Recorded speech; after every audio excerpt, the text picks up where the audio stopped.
Steve Ross will shoot too. Hey, it's a good play. Actually, it's not so bad for Santa Clara because they get the clock stopped. And it will be a two-possession game, even if he makes this one. Checking back in, Brian Vaca. So Vaca in there with Holbrook. Jones, of course. Ross. You know they have to go back into the full court press. Yeah, got to press here. 76-71, 5-point lead, 48 seconds to go. Try not to foul. Trying to foul those guys. And that's good coaching by Mark Few. They set up the play, they inbound it to Stepp, who's a great free thrower, and then he gets it to Dickau, who is their best at 88%. Now, on the flip side of that, if you're Santa Clara, those are the two guys you don't want to get the ball. So after Dickau throws the ball in, you got to face guard it. Okay, yeah. Or maybe have even two guys on each guy. Let them throw it to a big guy and then clobber him. Double bonus in effect. See, I probably would have elected not to foul so early under those circumstances. Let the defense come up court, at least the three-quarter court. You got 46 seconds on the clock. You're down by 5. That's a lot of time. You certainly aren't going to let them run the clock out, but you want to try to give yourself a chance to get a steal. It is very difficult when Dan Dickau has the ball in his hands. He's a youngster with a bright future. You're going to see a lot of him. He's going to be a big-time player. A 6-point lead, not insurmountable. Got to have a trade. Jones got it! Brian Jones hits from deep. You don't want to foul either one of these guys. 3-point game now. Wow. You go after him. You got to go after the ball. You got to let it develop a little bit more. Give yourself a chance to get the steal. I'm with you, Rich. I'm with you, Rich. Or try to force the ball out of his hand. Yeah, well, double team him. Force him to throw it to somebody else. The next guy up was Hernandez. Obviously, you don't want Dickau shooting the free throw. You'd rather Hernandez shooting the free throw. Look at this. Now watch. I think he even got foul on it. Look at the hand right there. I thought he got touched on his left arm on that shot. You know, Dickau might be tightening up a bit. He's an 88% free thrower.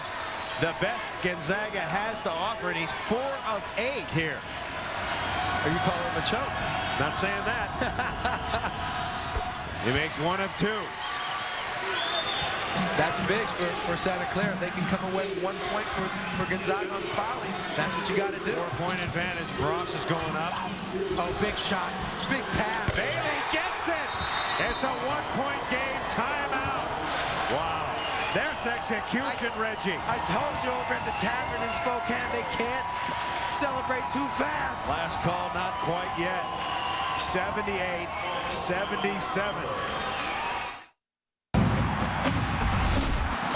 Look at the play right here. Obviously, nice pass. Ross over to Bailey for the threer. Forcing it the action, making it happen. Ross, I didn't know where he was going, what he was trying to do, but he obviously had a good idea of what was happening on the floor. Excellent play under pressure. Gonzaga with just 4 fouls. Santa Clara in the bonus. Gonzaga with the 2 timeouts. And Gonzaga has the arrow. So it's going to be the same kind of a play. Gonzaga going to inbound to Stepp or Dickau. What do you do, Reggie Theus? Well, you got 25 seconds on the shot clock. You got to give yourself a chance. You obviously want to get 1 more possession, but you want to make a stop. If you can stop them defensively, obviously that's the best thing. If any of the big guys touch the ball, you got to foul immediately. Well, if you foul immediately and he makes 2, you have a chance. You have a chance to tie it with a 3. So you can do that. That's certainly an option. Dickau has 23. Stepp has 21. Jones with 21. Ross with 20. Don't necessarily want to have to come down and make a 3, though. I agree. I'm not saying you have to do that, but at the least, that's what you should get. When you look at the stats, they're shooting better from 3-point line than 2-point line, though. Trying to get it out of the hands Gotta get of it double. Dickau. Gotta get it double. He's bumped, and they call the foul. So if you're going to foul him there. But how nice is it you got a player on the floor that does not have to give it up?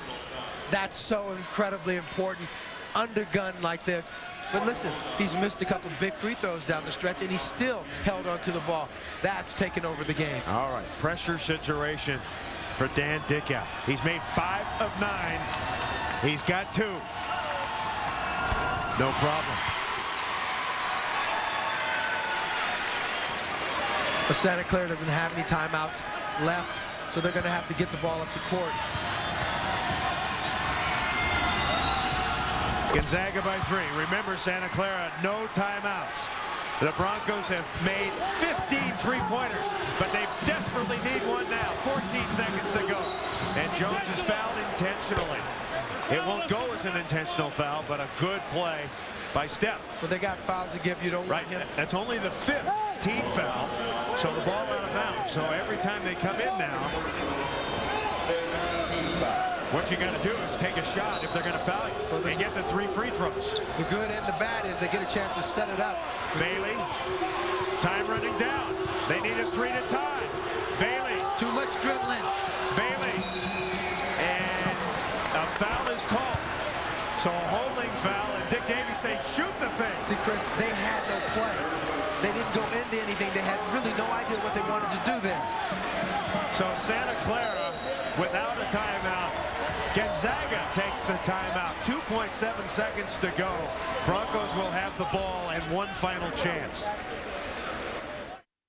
With the new Geico Glove Box app, Santa Clara a chance to go into the huddle and draw up something, a 2-second, a 3-second play. That 2.7 seconds is a long time to get a shot off. On the line, an automatic bid to the NCAA tournament. Gonzaga trying to get back there for the 3rd year in a row. How about the dreams of Jones? Yeah. Wanting to make the dance. Now it's interesting, Gonzaga could foul quickly and intentionally and put a Bronco on the line to shoot 1+1. Would you buy into that strategy or no? Well, you know, there's so many things that can happen. The one thing that they want to do is, if they're going to live with the long shot, it's got to be an awful long shot. Okay. 2.7 seconds is all right with me, but if they get on the line, all of a sudden the ball takes a funny bounce, ends up in the hands of one of the players, and they lay it back in. Well, the 5 guys you have out, they all got to play perimeter defense. The only thing that can hurt you is a 3 here. 2 doesn't do you any good. So you play perimeter, let them have a layup. Get out, face guard them, don't let them have it. No 4-point plays. No 4-point plays. Don't foul that 3-point shooter. Sir. Because worst case scenario, you go overtime. Brian Jones can shoot the 3. Kyle Bailey can shoot the 3. Vaca is a pretty good shooter. Now Jones is going to take it out. Let's see who they throw it to. Ross can shoot the 3. Got to face guard Jones. Gonzaga by 3. 2 seconds to play. Broncos need a 3. It's going to be Holmes. And he comes up short, and Gonzaga is going back to the NCAA tournament.